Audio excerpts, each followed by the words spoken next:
O Cortiço, de Aloysio Azevedo. Estamos no capítulo 5. Esse é o terceiro vídeo. Piedade, a mulher de Jerônimo, né? Merecia bem o seu homem. Muito diligente, sadia, honesta, forte, bem acomodada com tudo e com todos. Trabalhando de sol a sol e dando sempre tão boas contas da obrigação, que os seus fregueses de roupa, apesar daquela mudança para Botafogo, não a deixaram quase todos. Jerônimo, ainda na cidade nova, logo que principiava a ganhar melhor, fizera-se irmão... Eu já continuo. Tem uma coisa interessante sobre a cidade nova. Ok? Eu coloquei ali no nosso Quizlet. Então, até o início do século XIX, a região era um alagadiço que servia de rota de passagem entre o centro e as zonas rurais da Tijuca e São Cristóvão. Só por curiosidade, lembre-se que foi na Tijuca que o Bentinho e... vamos chamar de Santiago. O Santiago e a Capitu passaram a lua de mel, né? Um dia chovia, outro dia o céu não estava ok. E aí eles foram adiando a sua estadia na Tijuca, até que a Capitu se mostrou um pouco impaciente. E aí o Bentinho, do jeito que ele é, muito inseguro, pensou que por quê? Por que essa mulher está impaciente? Até ele descobrir que era vaidade de mulher casada, ela queria se mostrar mulher casada para todo mundo. Isso não tem nada a ver com o que a gente está falando, mas sempre vale a pena. Machado de Assis sempre vale a pena. Toda vez que a gente lembra, vale a pena conversar. Bom, então, no início ali do século XIX, era uma região alagadiça, né? Então ela só era uma passagem entre o Rio de Janeiro em si e as regiões rurais, as zonas rurais. Bom, a partir de 1860, o que? Uns 20 anos antes, um pouco mais antes da nossa ação aqui, a Cidade Nova foi caracteristicamente um bairro proletário, né? De pequenas casas operárias. Okay? Então é isso daqui que está acontecendo. E aí, só por curiosidade, nos anos 10, aí já do século XX, é claro, 1910, a Cidade Nova tornou-se referência como zona de meretrício. As antigas casas operárias foram sendo convertidas em bordéis e uma vila inteira acabou ocupada pelas casas de tolerância. Pense o tanto de freguês, né? O nome dessa antiga vila operária acabou-se por se tornar sinônimo de meretrício barato. Vila Mimosa. Não chegamos lá ainda, né? As casas ainda são casas dos operários, que, é claro, vão trabalhar no Rio de Janeiro, nesse Rio de Janeiro efervescente, né? Lembre-se, a gente já viu que na rua do João Romão, que começam a construção em tudo quanto é lado, né? Então o Rio de Janeiro está crescendo muito. E, é claro, você precisa de mão de obra para servir a esse crescimento. Então você tem ali, com o aterro daquela área alagadiça, uma boa área para proletário, né? Aí depois vão abrir fábricas lá, eles fazem canais e as coisas começam a ficar mais interessantes para as pessoas. O que eu digo depois é entre esse aterro e digamos, antes da época do meretrício. Bom, Jerônimo, ainda na Cidade Nova, logo que principiara a ganhar melhor, fizera-se irmão de uma ordem terceira e tratara de ir pondo alguma coisinha de parte. Então vamos lá. Olha aqui, eu coloquei, desculpa voltar, mas eu coloquei a passagem no nosso Quizlet do Dom Casmurro. Eu vou ler, como eu falei, Machado de Assis sempre merece uma digressão. Foi em 1865, uma tarde de março, por sinal que chovia. Quando chegamos ao alto da Tijuca, onde era o nosso ninho de noivos, O céu recolheu a chuva e acendeu as estrelas. Não só já as já conhecidas, mas ainda as que só serão descobertas daqui a muitos séculos. Foi grande fineza e não foi única. Bom, ordem terceira. Também coloquei ali, eu vou ler para você. As ordens terceiras são um tipo de confraria, ou seja, uma associação de leigos. Entenda, leigo aqui é aquele que não é religioso, né? Na verdade, a origem da palavra leigo é essa, né? Leigo é aquele que não é um doutor da igreja, então você é leigo, né? Lembre-se que durante 1000 anos o conhecimento estava todo com a igreja, né? Uma associação de leigos que se reúnem em torno da devoção de um santo. Okay? Então, não é uma associação oficial da Igreja Católica, mas eles se reúnem em torno de um santo. Distingue-se das irmandades por estarem associadas às ordens religiosas da Idade Média. Durante a colonização do Brasil, várias ordens religiosas estabeleceram na colônia. As que mais tiveram influência foram os beneditinos, os carmelitas, os franciscanos, os capuchinhos e os jesuítas. As ordens terceiras mais atuantes no Brasil foram a Ordem Terceira do Carmo e a Ordem Terceira de São Francisco da Penitência, hoje Ordem Franciscana Secular. De forma semelhante às irmandades, estas ordens eram organizadas e dirigidas por leigos, cabendo aos religiosos o papel de orientação espiritual. Durante o ciclo do ouro no Brasil, algumas ordens terceiras tornaram-se ricas, patrocinando a construção de igrejas barrocas. Né? Jerônimo, ainda na Cidade Nova, logo que principiara a ganhar melhor, fizera-se irmão de uma ordem terceira e tratara de ir pondo alguma coisinha à parte, né? Separando algum dinheiro. Meteu a filha em um colégio que a queria com outro saber que não ele, e que os pais não mandaram ensinar, não ele a que os pais não mandaram ensinar nada. Por último, no cortiço em que então moravam, a sua casinha era a mais decente, a mais respeitada e a mais confortável. Porém, com a morte de seu patrão e com uma reforma estúpida que os sucessores dele realizaram em todo o serviço da pedreira, o colono desgostou-se dela e resolveu passar para outra. Foi então que lhe indicaram a do João Romão, que, depois do desastre do seu melhor empregado, andava justamente à procura de um homem nas condições de Jerônimo.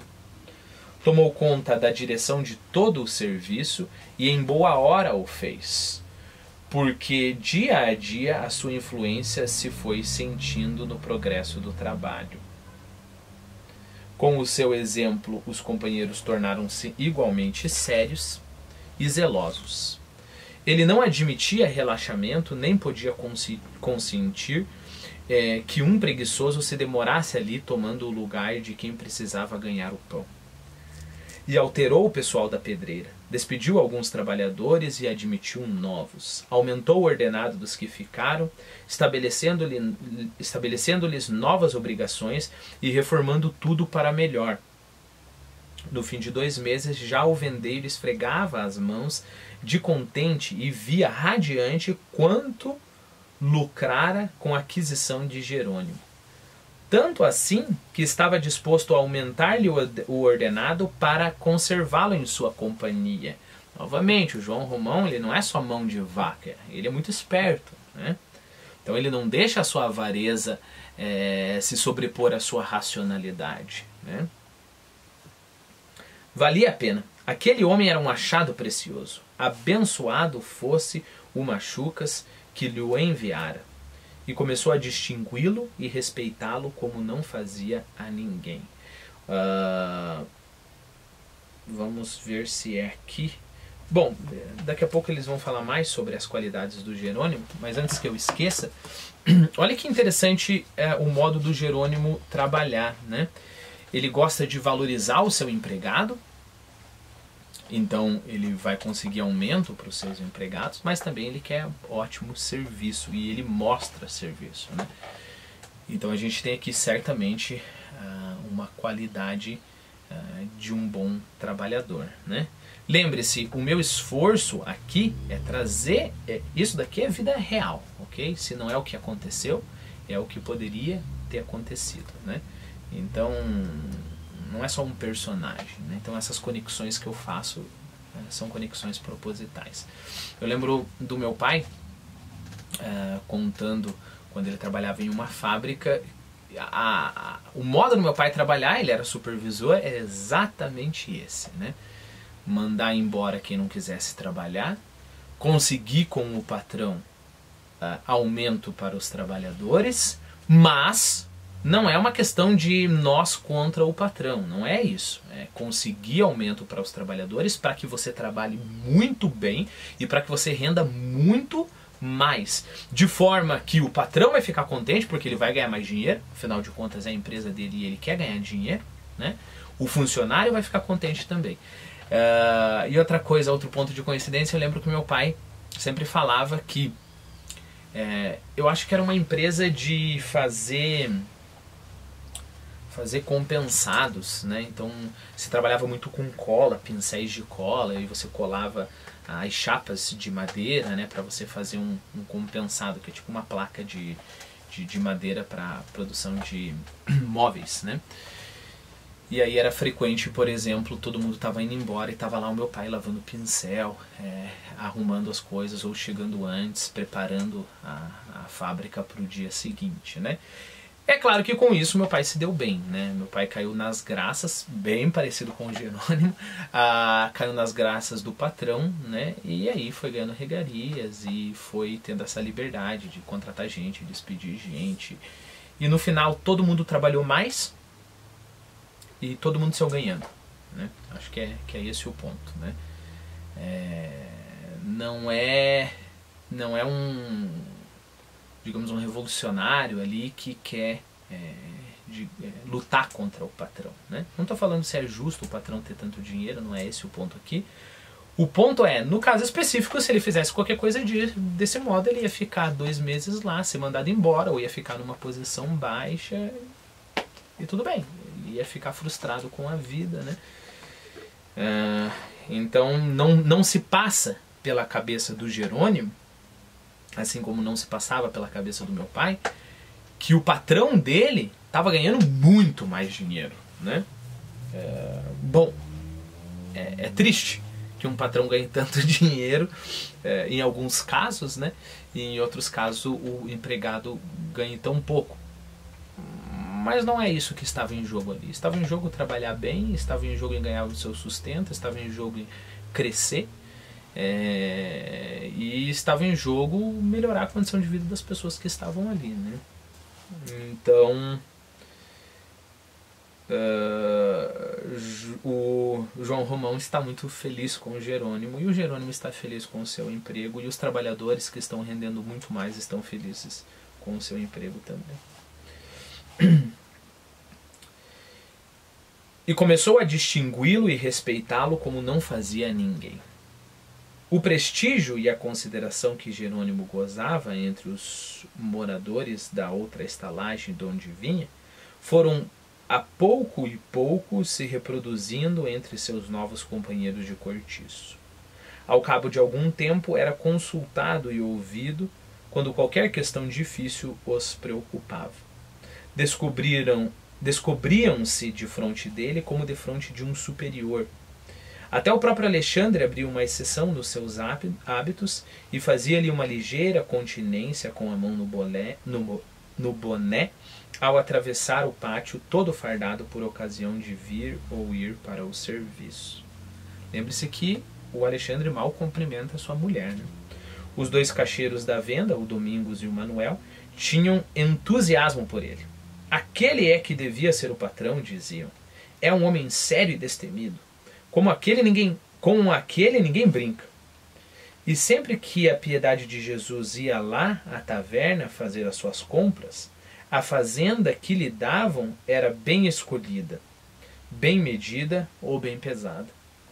Muitas lavadeiras tomavam inveja dela, mas Piedade era de natural tão bom e benfazejo que não dava por isso e a maledicência murchava antes de amadurecer. Jerônimo acordava todos os dias às 4 da manhã, fazia antes dos outros a sua lavagem à bica do pátio, socava-se depois com uma boa palangana de caldo de unto. Então vamos lá, palangana é o recipiente, ok? Recipiente de barro ou metal, largo e pouco profundo, onde eram servidos os assados, não é esse caso, né? Mas tigela grande, malga, talvez esse seja o melhor, né?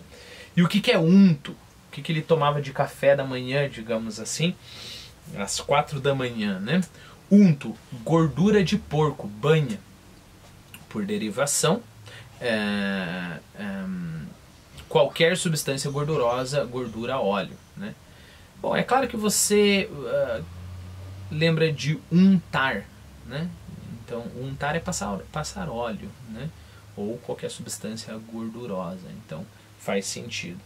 Então ele comia uma boa palangana de caldo de unto. Então deve ser, eu consigo imaginar, eu acho que não é ruim. As pessoas torcem o nariz, mas um caldo gorduroso, mas bem temperado, caldo que vem de uma carne de porco, por exemplo.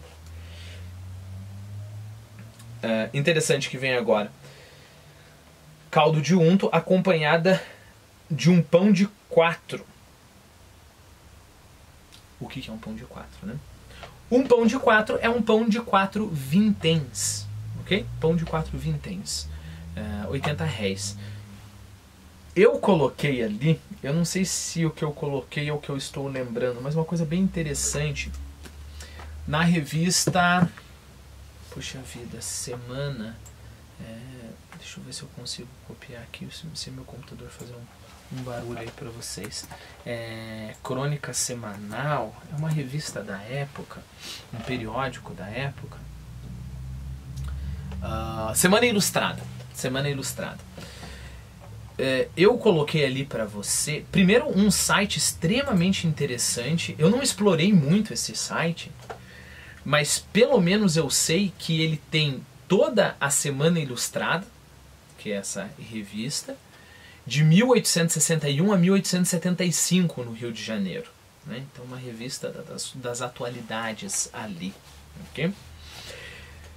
Não só isso, você vai reparar, bom, se você pega uma revista dessa época, ela não foi digitalizada do modo de ser reconhecido, etc, né? Então você vai ver que tem muito desenho, bem interessante. E as impressões, elas são meio borradas e tudo mais. Mas de algum modo esse site ele consegue reconhecer essas palavras. Então, por exemplo, a gente estava falando sobre réis, né? Se você coloca réis ali, você vai encontrar centenas e centenas de ocorrências na semana com a palavra réis. E aí você vai começar a ter essa noção. Tem sei lá, um acontecimento que é de importância, mas não de importância histórica, você vai ficar perdido se você não tem esse tipo de recurso. O que eu quero dizer? Acho que, sei lá, semana passada, 2 semanas atrás, mataram aquele Lázaro, né? Serial killer lá. Repare, daqui a 50 anos, ninguém vai lembrar, ok? Ninguém vai lembrar Lázaro. Se alguém fizer uma referência na literatura agora, falando, o cara é tão cruel como Lázaro, por exemplo, sei lá.